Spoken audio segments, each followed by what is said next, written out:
Desejo a todos um bom dia. Que Deus nos ajude a sermos melhores hoje do que fomos ontem. E assim estaremos lutando, esforçando para justamente agradar a Deus. Deve ser a nossa missão, o nosso afã, a nossa ambição, agradar a Deus. E na medida do possível, como diz Paulo, se possível for, tendes paz com todos os homens. Nós vamos falar um pouquinho justamente sobre este assunto, ser aprovado por Deus. Todos nós lutamos para sermos aprovados em alguma coisa. Todos os alunos lutam para a aprovação no final do ano, do ano letivo. E todos lutam com afinco, lutando realmente com desejo que seja aprovado. Mas aprovados por quem? Tudo isto é assunto da nossa vida cotidiana. Então você tem que dar satisfação a alguém, mas não a todos os alguém, todas as pessoas. Portanto, todos os filhos devem prestar conta, estar tentando, pelo menos, agradar aos pais. O marido tentando agradar a esposa agradar aos filhos e ser aprovados por eles, os filhos sendo aprovados pelos pais e os pais sendo aprovados pelos filhos.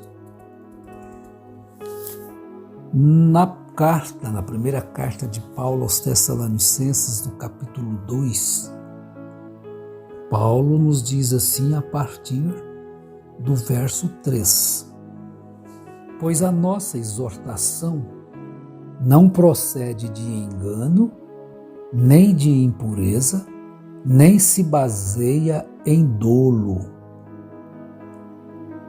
Pelo contrário, visto que fomos aprovados por Deus, a ponto de nos confiar Ele, o Evangelho. Assim falamos, não para que agrademos a homens, e sim a Deus. Estão vendo?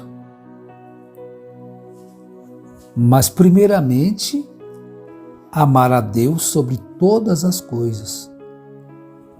E quando você ama, quando eu amo, quando nós amamos a Deus sobre todas as coisas, nós estamos nos esforçando, para que sejamos aprovados por Deus.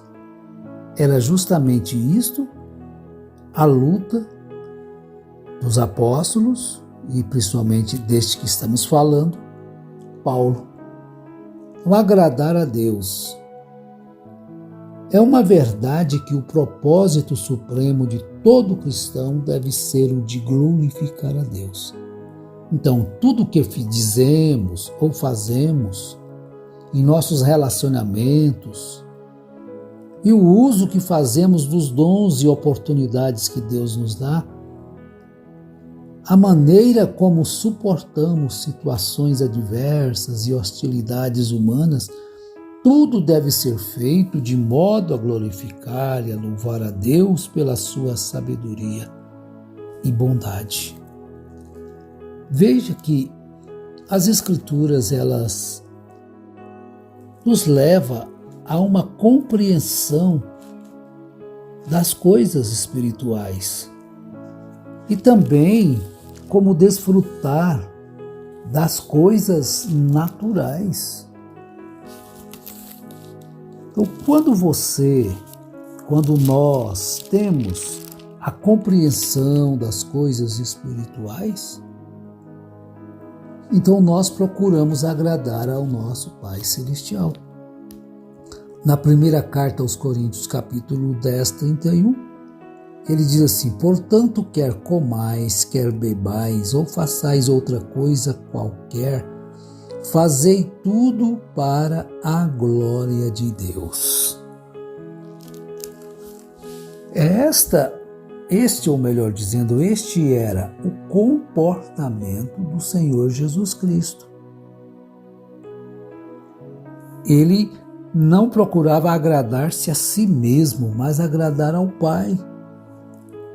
Ele se rendeu por completo ao Pai para que em tudo ele fosse aprovado por Deus. Varão aprovado por Deus. Foi desaprovado pelos homens? Sim, foi. Foi desaprovado pelas religiões? Foi. Foi desaprovado? Sim. Mas ele não estava se importando tanto em ser aprovado pelos religiosos do seu dia, pelos homens. Mas ele estava se preocupando em receber uma aprovação do Pai. Portanto, ele não importava com o que as pessoas iriam pensar. Ele estava fazendo a vontade do Pai, porque a sua missão era esta. Foi do agrado do Pai que nele se cumprisse todas as Escrituras, e ele se submeteu à vontade. Agora, igualmente importante é a vontade, é a verdade, segundo a qual todo cristão tem um chamado pessoal para agradar a Deus. Porque Jesus, ele viveu para agradar a Deus e não agradar-se a si mesmos. A si mesmo, melhor dizendo. Então nós também devemos ter ele como um exemplo e procurar em nossos dias, sejam poucos ou muitos, mas procurar agradar a Deus. Vamos mais um verso? Pelo contrário, visto que fomos aprovados por Deus a ponto de nos confiar Ele o Evangelho. Confiar uma coisa a alguém. Veja bem que responsabilidade é quando alguém confia em você para te dar uma oportunidade de fazer uma coisa que vai te trazer benefício. Confia, empresta, traz um empréstimo, traz um emprego, traz isto, te financia. Ele confiou em você. Porque ele viu em você uma capacidade de não o decepcionar. Quantas vezes um pai confia num filho, numa filha, e de repente, quando ele menos percebe, ele recebe uma notícia que não lhe agrada. E então ele fica um pouco desapontado. Vamos lutar para não desapontarmos o nosso Pai Celestial? Mas quando Ele confiar em nós alguma coisa, que nós possamos realmente mostrar, porque Ele não errou em nos confiar. Então, Ele confiou em Paulo a ponto de confiar-lhe o Evangelho. Agora, quando Paulo sentiu esta responsabilidade, esta confiança de Deus nele, tudo bem, se for possível, eu agrado vocês, fariseus, saduceus, gentios, mas a prioridade é agradar aquele que me salvou, aquele que me redimiu, aquele que me confiou o Evangelho. Porquanto ele dizia, o Evangelho que vos prego eu não recebi nem aprendi de homem algum, mas Deus o confiou nele para que trouxesse o Evangelho aos gentios. Então não estava ele importando se agradaria a homens. A sua missão principal era agradar a Deus que prova os corações. A verdade é que nunca usamos de linguagem de bajulação, como sabeis, nem de intuitos gananciosos. Deus disto é testemunha. Agora, pregadores do Evangelho, aqui está um exemplo de firmeza. Quando a pessoa tem alguma coisa, é uma pessoa importante, usa então-se uma linguagem de bajulação para conquistar lá para o seu rebanho. Tem muito dinheiro, né? Então aí ele se torna alguém superior aos demais que não têm. Isso não é agradar a Deus. Isso é agradar o ego, a vaidade. Então Paulo não usava esta linguagem de bajulação para conquistar alguém que tinha mais recursos, nem de intuitos gananciosos. Deus disto é testemunha. Será que Deus pode olhar para você, para mim, e ver que nós também não usamos este tipo de coisas para conquistar bajulação? Nós precisamos ser íntegros. Aí vamos prosseguir um pouquinho. Nem de intuitos gananciosos, Deus disto é testemunha. Também jamais andamos buscando glória de homens, nem de vós, nem de outros. Isso é uma realidade que às vezes a gente vê falta nisso aí, nos que deveriam estar exercendo esta vida cristã, principalmente os pregadores, estão pensando em ser milionários, fazerem grandes templos, e às vezes aquele dinheiro que chega ali deveria ser distribuído com os inferiores da igreja. Aqui está um exemplo de quem Deus pode confiar, de quem Deus pode confiar o Evangelho que nós baseamos quase toda a nossa vida no Novo Testamento. Deus assim agradou-se de Paulo para que ele então pudesse vir aos gentios e trazer com firmeza a verdade. Olha, isso é algo maravilhoso. Então vou repetir o verso 6. Também jamais andamos buscando glória de homens, nem de vós, nem de outros. Abençoados sejam aqueles que pregam o Evangelho não por ganância, não por vaidade. E ele não tem que ficar bajulando A, B ou C para conquistar o homem mais rico da cidade, conquistar votos e assim sucessivamente para que depois possa vir recompensa de homens para construir seus templos.